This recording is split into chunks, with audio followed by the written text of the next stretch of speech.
Hey, this is Nate's Outdoors 1230. Back to y'all today with another video. Today we got something a little special. This is a Marlin model 1894,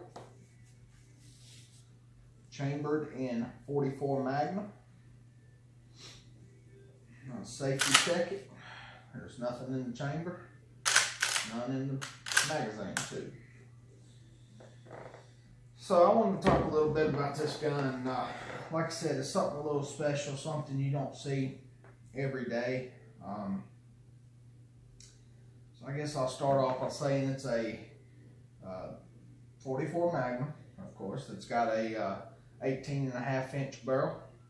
It has a magazine tube that holds 10 plus 1 in the chamber, so it's a total of 11 rounds.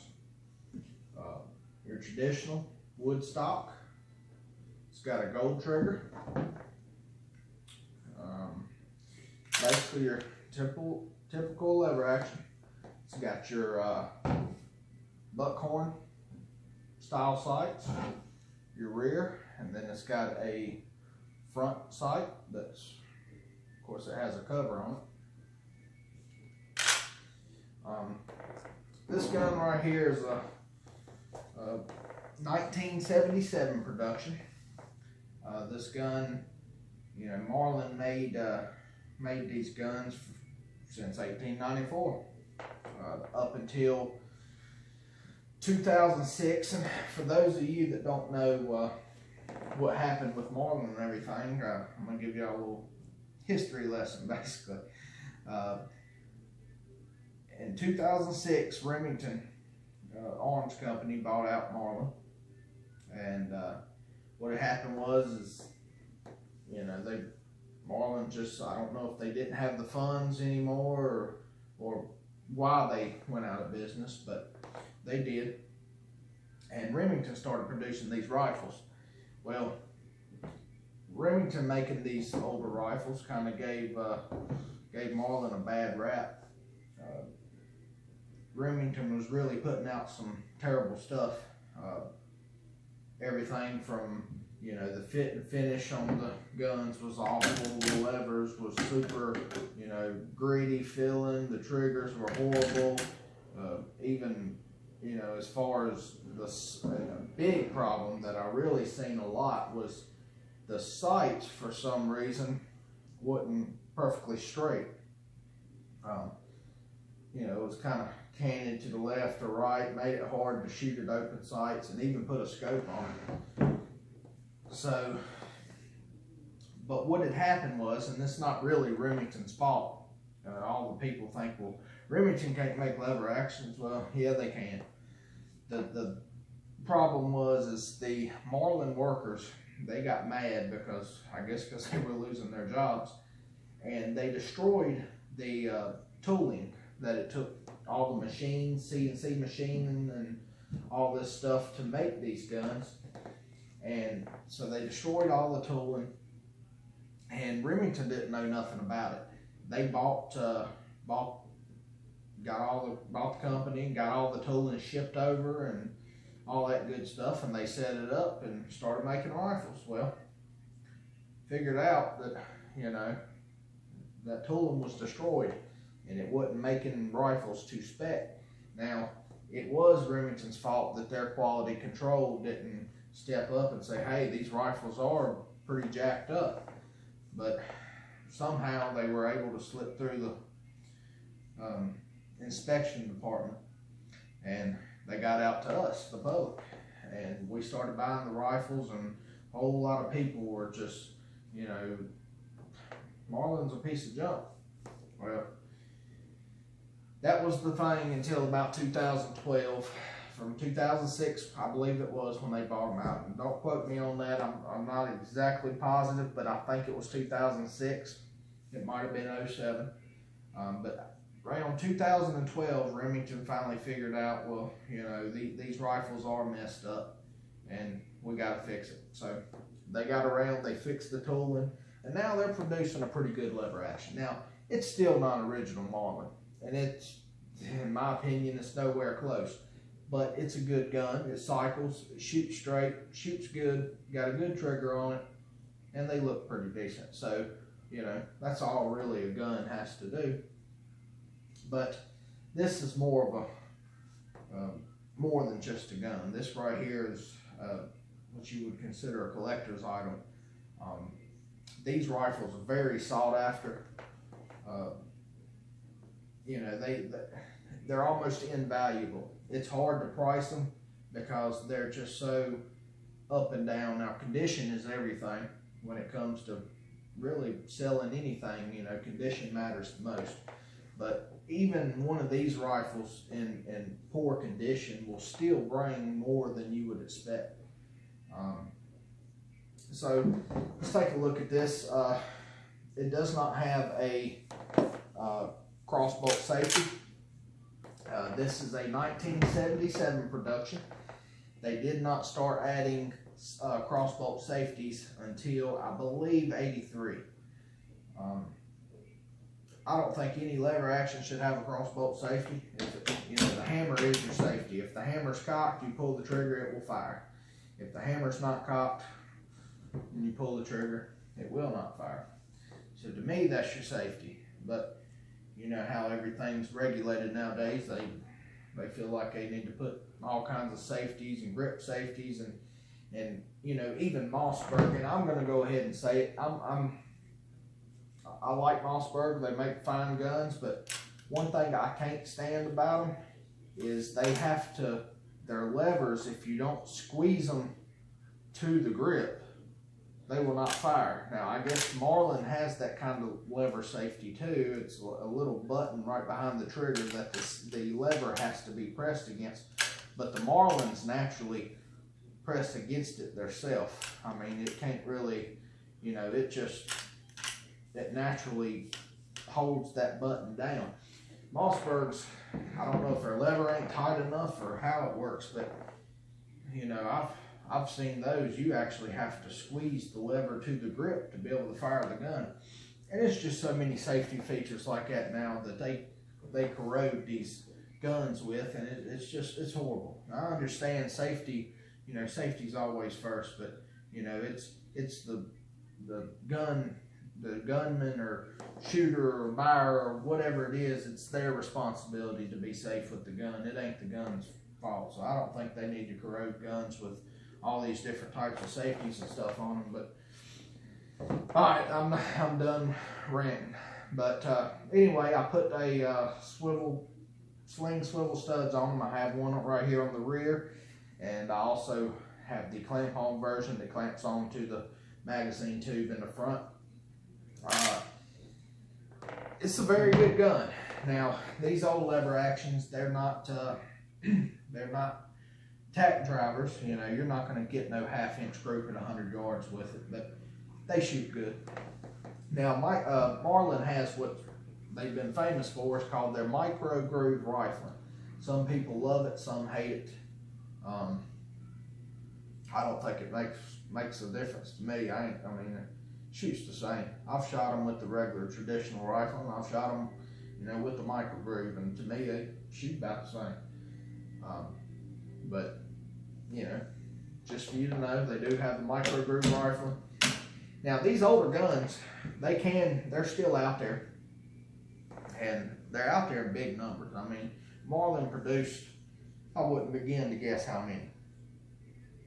And they got the 1894, which is also chambered in 357. 357 actually demands a little higher price tag. Then you got the model 336 and 30AW and all these other different models. They chambered them in 3030. And then you got the model 1895, which is one of my favorite. I'm a big bore type of person. I like big cartridges, but it's chambered in a big old 4570. But like I said, unfortunately, Remington took over. These fine guns are no longer being made. I mean, they're still being made by Remington, but it's not a Marlin, if you know what I mean. One way to check, I get questions all the time, how do you tell if it's a Marlin? Well, pretty easy. Right here on the barrel, right in front of the receiver, you'll see a stamp. It will say JM. If it has that stamp on there, it's a Marlin. Another good way to tell that stamp's number one. If you don't see that stamp, good chance it ain't a Marlin. But for some reason, if that stamp ain't clear or you can't clearly see that it's a JM, most of the Remington's guns, I don't think they're putting gold triggers on them. Now, you know, there's many Marlin, actual Marlins that didn't have gold triggers, but you know, that's one way to look at it. Two, you can also tell by the serial number. You can go to Marlin serial number lookup.com and it will ask you to put the first 2 digits of the serial number on the website. And for my instance, mine is 23. So type in 23, it comes back 1977.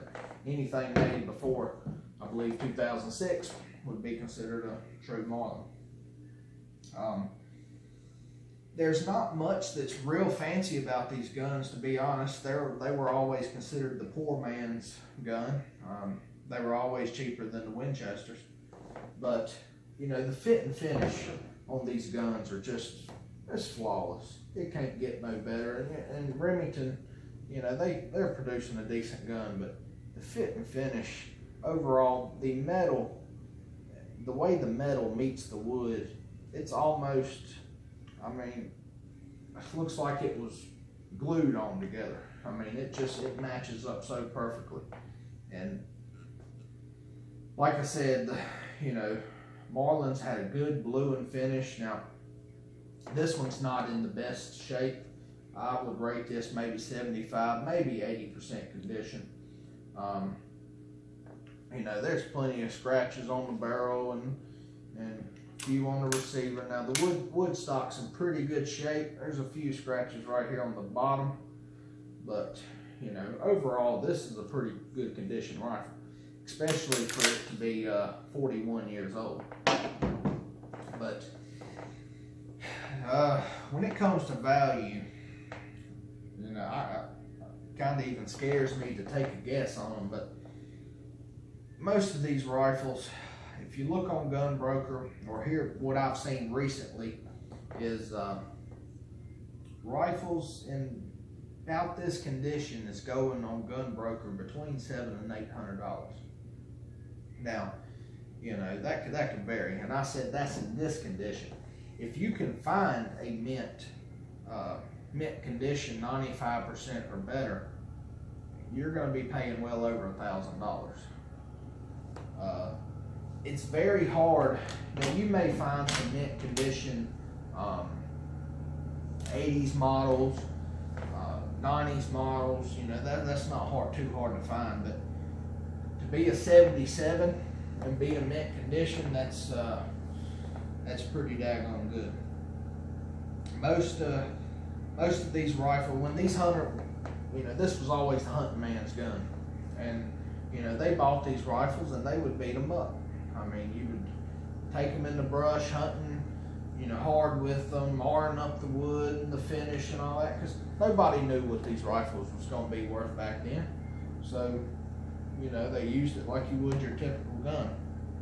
So, a lot of these guns are in very bad shape. I mean, you'll see guns like this on Gunbroker for $200–300 that look just terrible. You know, they need to be re-glued and stock needs to be redone. And pretty bad shape. But luckily, I was able to land this one, and I go ahead and tell you, I gave about $500 for it. Now, I'm not the first owner of this gun. I wasn't even around in '77, but I gave about $5 for it. So the guy who sold it to me actually made money on it. I can't tell you what he gave for it, but I'm sure it was a whole lot less than $5. And if I was to sell it today, I would make money on it. I could sell it for more than $500. So, and it's a gun that's going to keep going up every year. And you know, in 40 years, this may be a $5,000 plus gun. I mean, it's just, it's hard to tell what the market's going to do, but you know, seriously not out of the question. You know, these guns are highly sought after. A lot of people want them. They're hard to find in real good shape. This one, like I said, it's not no perfect shape, but it is better than most.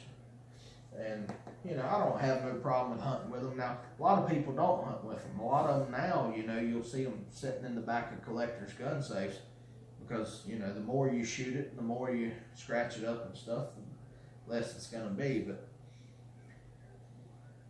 overall, it's a great gun. If you're thinking about getting into one, it's a very good investment. You know, if you just want a good gun to hunt with, go for it. Great gun.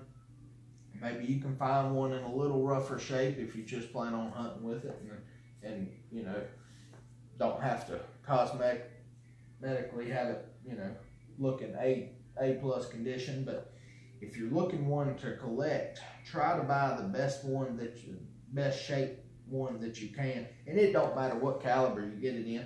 Like I said, 357 and the 1894s do demand a little bit higher premium.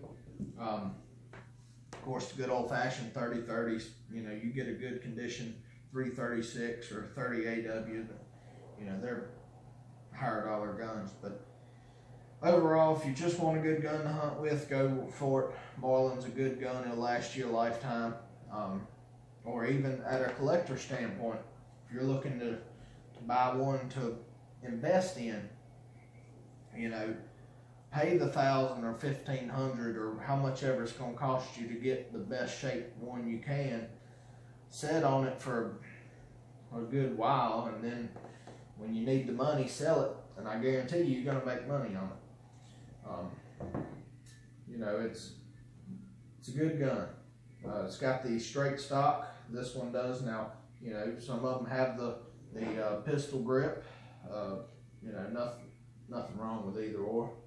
I believe all the 1894s had the straight stock, but they made several different models of this gun. I'm not sure of all of them. You know, of course, they came out with limited edition models, and you know, some models that they only produced 200-300 of, and this, that, and the other. But you know, bottom line is, the rarer the gun is, the more it's going to be worth. But this is just your standard old 1894 chambered .44 Magnum. Like I said, it holds 11 total rounds, 10 in the mag, 1 in the pipe, and I can tell you that's 11 rounds of .44 Magnum, some serious firepower. But shoots good. It is drilled and tapped, so if you decide you want to put a scope on it, it will allow you to do that. Now, I have the hammer extension spur on it because I did have a scope on this gun, and you know, trying to cock the hammer, get my finger up underneath the scope was a little bit of a hassle, so I put the extension spur so I can come out to the side and cock it. They have a pretty good trigger on it. It ain't no target trigger, no 2.5 pound trigger, but you know, for your standard hunting trigger, I mean, that's actually, yeah, I don't have a pull scale with me, but you know, I'm gonna guess maybe 3.5 pounds. That's a pretty daggone good trigger. Like I said, these are solid actions. You know, the cycle's real smooth. Another thing I wanted to talk about on this gun is reliability and the way they're built. Overall, they're basically tanks. You know, if you look in sections of reloading manuals, it will say Marlin only loads. And there's a reason for that. These Marlins are built like a tank. You can shoot hotter loads in these guns than you can most. A lot of people are Henry fans. I love Henrys, don't get me wrong, but you're not going to load a .44 Magnum shell and up to a Marlin load and shoot it in a Henry and it not mess it up. It's just, Henrys are beautiful guns, Winchesters are beautiful guns, but when it comes to strength and durability, Marlin can't be beat. So great guns, great guns. If like I said, if you're looking to get one, go on Gunbroker, do a little research, find what you can, and pay the most that you can to get a good one if you're into investing for one. And I guarantee you it's going to make you some money in the future. They're highly sought after, and selling it will not be a problem. People are looking for these guns every day, and I guarantee you if I put this gun on the market to sell it tomorrow, I probably wouldn't even be able to keep up with how many people would be giving me offers on it. I mean, they're just highly sought after guns. A lot of people like them. So as far as selling it, you ain't going, you don't have to worry about finding somebody who wants it. So that's pretty much it for today. We have another gun video coming up here pretty soon. I acquired a new gun here recently. I'll go ahead and give you a hint. It's a revolver, and I think y'all gonna like it. I sure do.